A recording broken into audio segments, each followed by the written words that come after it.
There is an interesting story in the book of Second Kings chapter 6, and I was reading it recently and it just got me thinking like, how you say you go agree that kind of thing? Like, how will you agree to do that?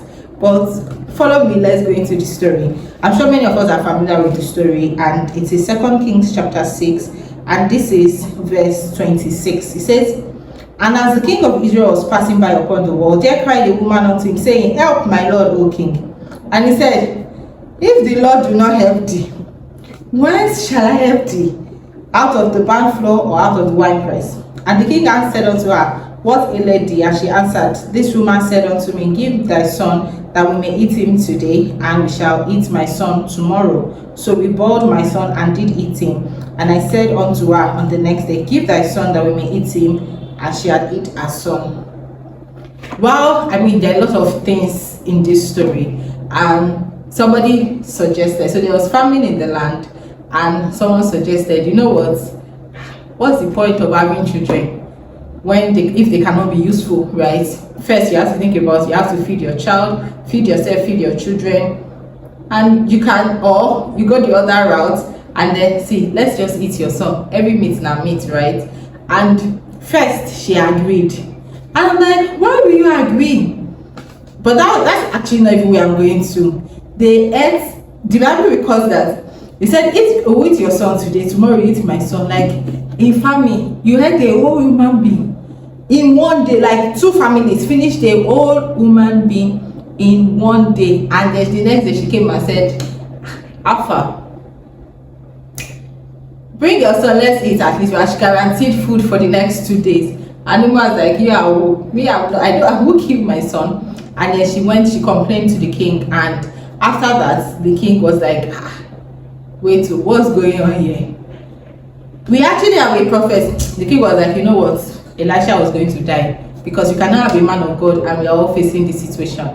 And while, I mean, some of you may be like, it's even true. Even in the Bible, prophets were useful. And they are looking at Nigerian pastors and it's feeling like they are not useful, because they are like, see Nigeria, how Nigeria is the way it is like that.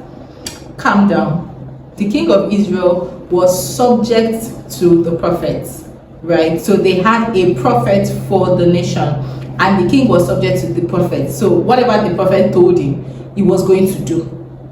I mean, obviously that's not the case in Nigeria, but for me, along this line of thought, right? Because if you read preceding verses, there was in fact, the prophet was the minister of intelligence, because I mean, the king of Samaria, they were planning things, and then the king of Assyria was, so when they're planning things against the country, the prophet tells the king, see, don't go this way, this is where you should go to. And then the king sends people to say, you know what, go and find out whether this thing that this person say, whether it's true, whether it's lie.